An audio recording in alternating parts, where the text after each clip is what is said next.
Assalamualaikum warahmatullahi wabarakatuh. Kami dari kelompok 1 yang beranggotakan saya Rehan Fariza Putra Santoso. Saya Rian Gavin Luhur. Saya Zara Indah. Pada video kali ini kami akan mendemonstrasikan cara untuk instalasi Ubuntu, kemudian membuat user baru beserta grupnya, lalu penggunaan snapshot dan restore, dan yang terakhir konfigurasi firewall beserta contoh penggunaannya. Langsung saja ke langkah yang pertama yaitu instalasi virtual mesinnya.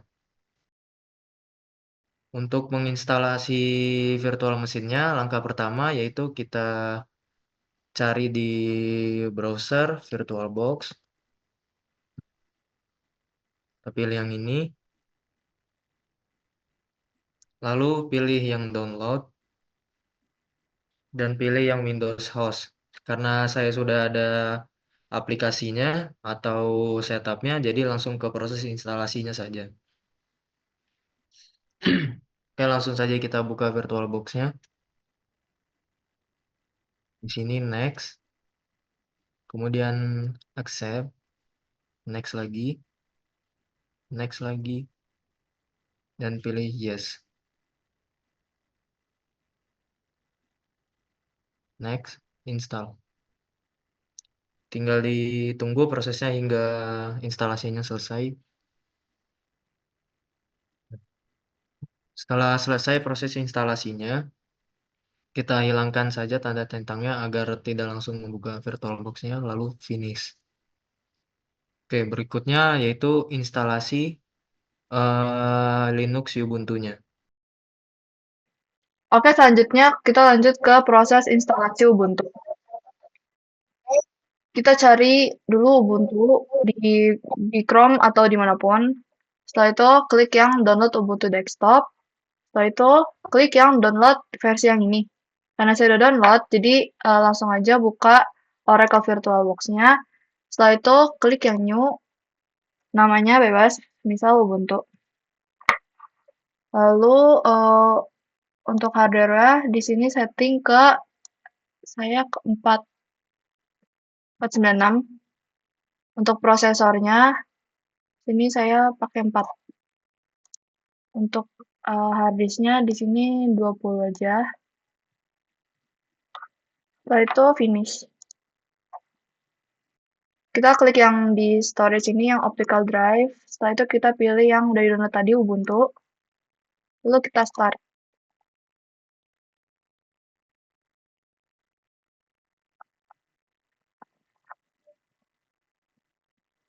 Setelah itu kita klik enter yang di bagian try or install Ubuntu.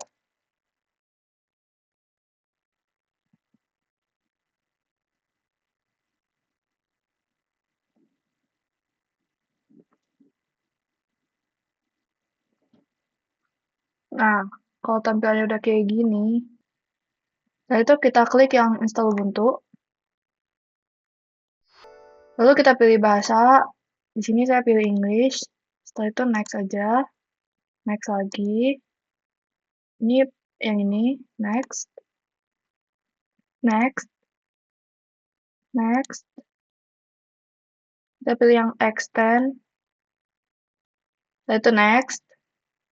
Kita cek dua-duanya. Next.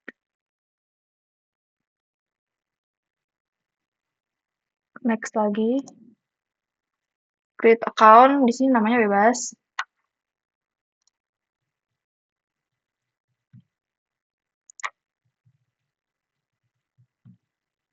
Setelah itu next.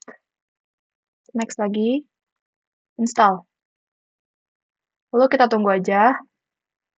Baik, setelah selesai, tampilannya akan seperti ini. Kita akan klik restart aja.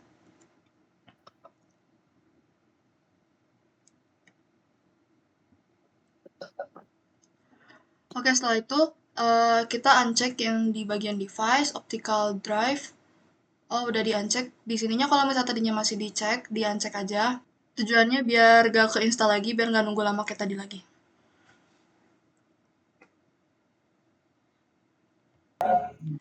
Setelah itu ini kita enter aja.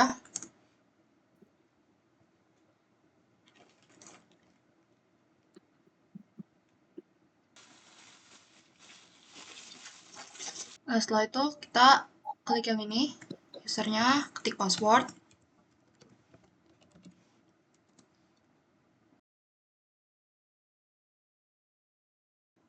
Kita klik next, next, next, finish.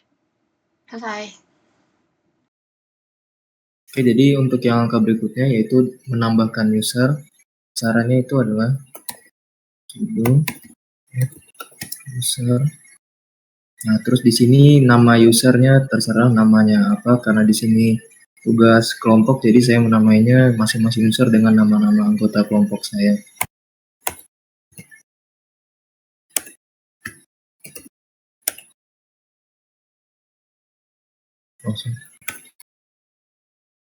Di sini masukkan password untuk user yang baru ditambahkan.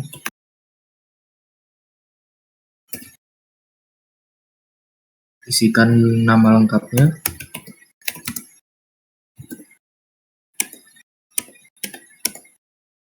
Kemudian klik Y atau yes. Lakukan langkah yang sama untuk menambahkan user baru lagi.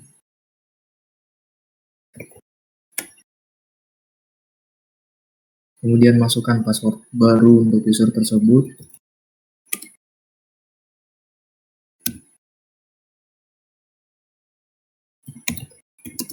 Masukkan nama lengkapnya. Enter, enter, enter. Y.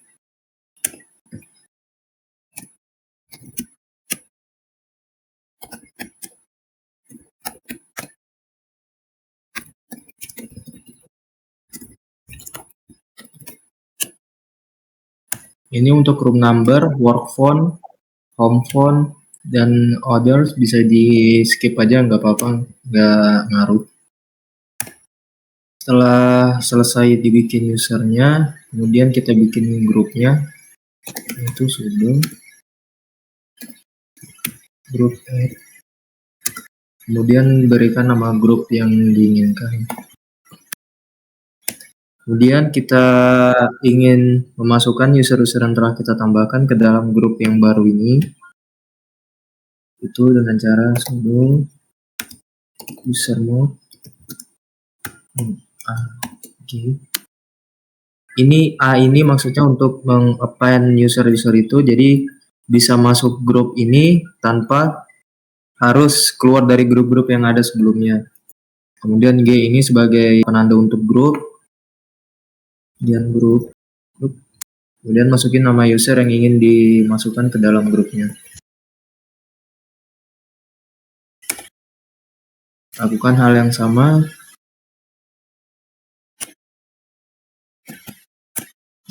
Setelah usernya semua dimasukin ke dalam grupnya, jika ingin mengeceknya apakah benar-benar sudah masuk, dengan cara cat attention group. Nah, di sini ada tulisannya. Di dalam grup ini berisikan Azahra, user Azahra, Rian, dan Raihan.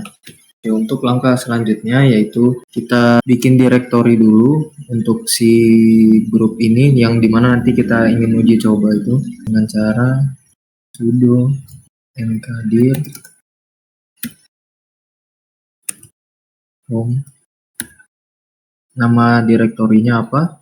Kita masukin di sini. Grup sisop. Nah, selanjutnya kita memberikan pemilik dari grup sisop ini kita inginkan dari grup ini. Jadi sini sudo.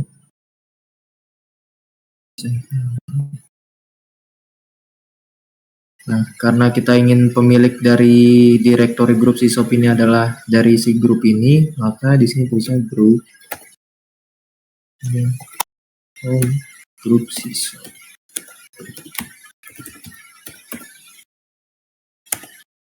Nah, sudah jadi. Ini berarti grup sisop ini ownernya adalah si grup ini, yang dimana grup ini isinya adalah user-user ini. Oke, lanjut ke langkah yang selanjutnya, memberikan hak aksesnya.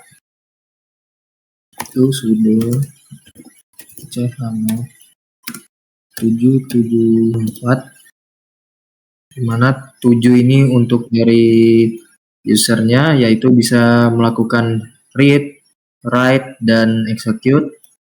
Dan di sini angka 7 yang kedua ini menuju kepada grupnya sama aksesnya. Dan yang 4 ini untuk ordersnya atau yang tidak masuk di dalam grup itu hanya bisa read saja, melakukan aktivitas read saja. Nah, setelah sudah kita berikan akses ini, lanjutnya untuk mendemokan langkah-langkah selanjutnya, yaitu kita coba lihat apakah dari user-user ini sudah memang benar-benar ada, yaitu dengan cara sini kita logout dulu. Nah, di sini user-user yang telah kita tambahkan tadi sudah ada ya, ada Azahra dengan nama lengkapnya Zahra Indah, kemudian Raihan, di sini Raihan Fariza Putra Santoso, dan Rian, yaitu Rian Gafran Luhur. Kita masuk ke sini dulu. Kemudian yang berikutnya kita ingin uji coba dari hak akses yang telah diberikan. Itu misalnya di sini saya masuk ke user dari Raihan, masukin passwordnya. Nah, setelah kita masuk dari user Raihan ini, kemudian saya ingin membuat sebuah file untuk uji coba. Ini berarti kemudian grup sysop, kemudian file untuk uji cobanya itu tes. Enter. Nah, setelah ini kita buat, kemudian kita langsung logout lagi untuk melihat apakah di user Rehan ini sudah ada file test.txt ini.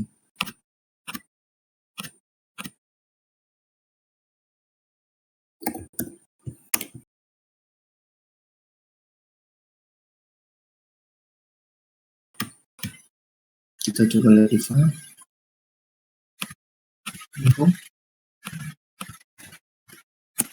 Di sini ada file yang grup sysop ini, dan di sini ada file test.txt yang telah kita buat tadi. Oke, kemudian saya ingin uji coba untuk akses yang pilih untuk orders tadi, di mana angka 4 yaitu hanya bisa melihat saja atau meread saja. Sini kita kembali dulu ke user utamanya. Nah, kemudian saya ingin mencoba untuk yang hak akses dari order tadi, kita kembali ke user yang utama dulu. Oke, langsung saja kita buatkan user baru di sini, tapi tidak dimasukin ke dalam grup yang telah dibuat. Jadi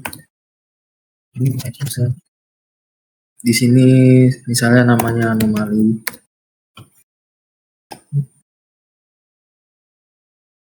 Berikan passwordnya. Anomali uji coba.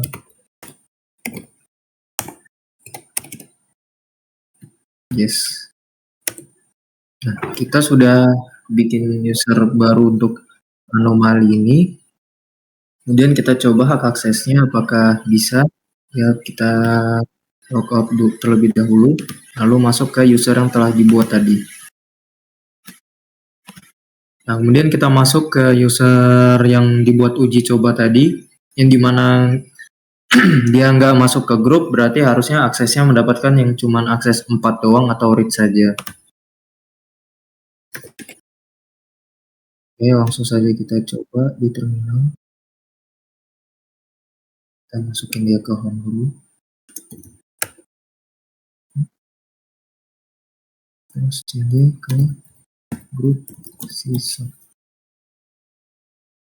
Nah, di sini dia nggak bisa ngapa-ngapain ya, nggak bisa mengakses ke grup sysop ini karena dia nggak punya akses ke grup ini. Kita lihat ya, guys. Nah, padahal di sini ada tulisan grup sysop, yang dimana di sini ada grup yang telah dibuat di home tadi, tapi user dari anomali ini nggak bisa masuk mengakses ke dalam grup sysop ini. Jadi dia hanya bisa melihat saja.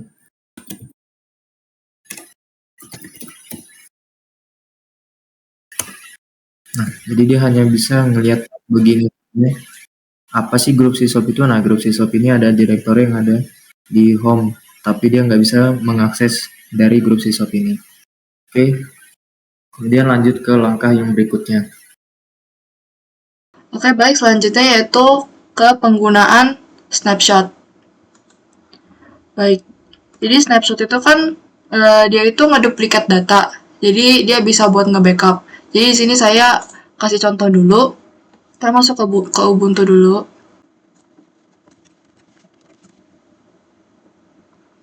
Nah, di sini saya mau bikin file uji coba aja. Nah, sekarang ke proses duplikatnya. Nah, di sini cara ngeduplikatnya kayak gini. Kita ke snapshot, terus klik yang take. Ini namanya bebas, deskripsi juga bebas. Kita pencet OK aja. Habis itu langsung start lagi.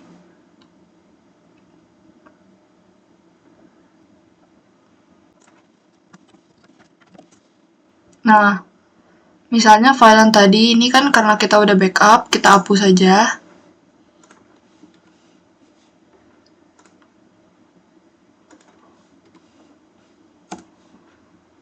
Nah, karena udah kehapus gini, kalau mau mulihinnya gimana? Caranya gampang. Di close saja. Habis itu, nah yang di bagian restore current snapshot ini dicek juga. Lalu kita power off. Nah, setelah itu kita start lagi. Dan sekarang kita cek harusnya filenya baik lagi ya. Nah, filenya udah ada nih. Udah baik lagi. Selesai. Jadi kali ini kita ceritanya tidak ada internet. Jadi kita ingin memastikan terlebih dahulu apakah ada internet atau tidak gitu di Ubuntu-nya ini. Kita login. Oke. Kita tes apakah ada internet. Kita buka coba Firefox. Kita coba buka YouTube. Oh, tidak bisa. Kenapa tidak bisa? Karena di Oracle ini tadi belum disetting untuk mendapatkan internetnya. Jadi kita bisa logout terlebih dahulu dari Ubuntu ini.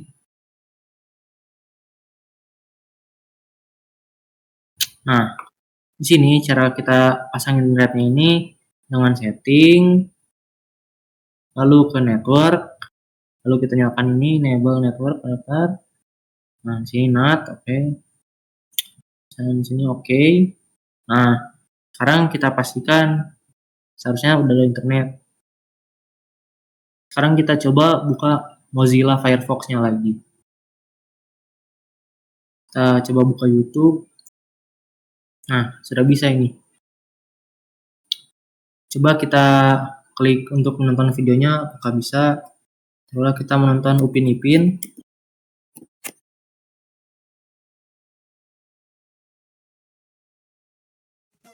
Nah, dan internetnya pun sudah bisa terpakai ya di sini, sudah dipastikan bisa. Coba kita tonton, ada nge-lag. Nah, lancar ya. Oke. Nah, selanjutnya kita coba untuk buka terminal, kita juga tes terminalnya apakah bisa. Kita coba ping google.com. Nah, dapat internet ya ini. Ya bisa ini, bisa jalan. Oke. Selanjutnya kita akan ke materi selanjutnya yaitu tentang firewall. Oke, sini firewall kita buka start lagi, lalu kita buka terminal.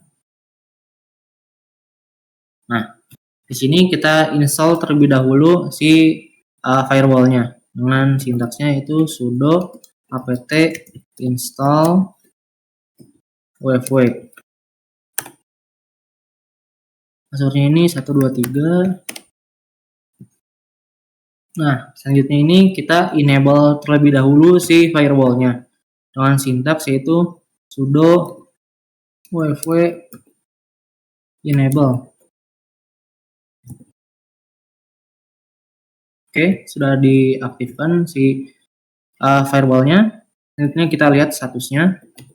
Sudo UEFI status. Statusnya aktif. Oke, selanjutnya setelah kita ngecek statusnya, yaitu status aktif, tadi kan enable aktif. Nah itu selanjutnya kita setting ke default terlebih dahulu si ininya firewallnya dengan sintaks sudo UEFI default. Nah, oke. Selanjutnya di sini kita akan taruhlah kita ingin menolak hak akses dari si HTTP dengan kodenya yaitu sudo UEFI deny 80. Nah, enter. Sini sudah ditambahkan ya. Kita bisa terlebih dahulu di sudo UEFI status. Nah, ini sudah terlihat ya. Deny si 80-nya si HTTP-nya dia tertolak. Kemudian kita bisa tambahkan lagi contohnya seperti sudo UEFI deny 443. Nah, bedanya 80 dengan 443 ini, kalau 443 ini merupakan HTTPS. Enter. Nah, sudah ditambahkan. Kita cek lagi. Sudo UEFI status. Nah, sudah masuk ya. Nih, 443 deny. Nah, selanjutnya di sini kita bisa allow juga. Contohnya seperti sudo UEFI allow 443 yang tadinya deny kita allow-kan. Kita cek lagi sudo UEFI status. Nah, dia berubah di sini jadi allow. Selanjutnya kita juga bisa allow lagi yang 80-nya tadi atau si HTTP-nya sudo UEFI allow 80. Kita cek lagi sudo UEFI status. Nah, sini jadi semuanya jadi allow ya. Nah, selanjutnya di sini kita juga bisa delete itu dengan sintaksnya. Oke, tadi ada kesalahan yang dimana seharusnya bukan delete 80 tetapi delete allow 80. Nah, kita coba lagi sudo UEFI delete allow 80. Nah, kita cek sudo UEFI status. Nah, udah hilang kan? Nah, kita coba delete lagi yang 443-nya yang HTTPS-nya. Sudo UEFI delete allow 443. Nah, kita cek lagi sudo UEFI status. Nah, dia jadi kosong lagi ya, tadi kayak seperti semula ini. Statusnya aktif. Nah, setelah sudah semua kita bisa disablekannya lagi dengan kodenya yaitu sudo UEFI disable. Nah, di sini sudah ya firewall stop and disable on system setup. Jadi firewall ini sudah di disable. Oke. Jadi apa sih kegunaan dari firewall ini? Kalau menurut saya firewall ini berguna untuk menghindari dari malware, virus, dari website-website tertentu yang mungkin bisa saja diakses oleh siapa saja, dan menghindari dari brute force.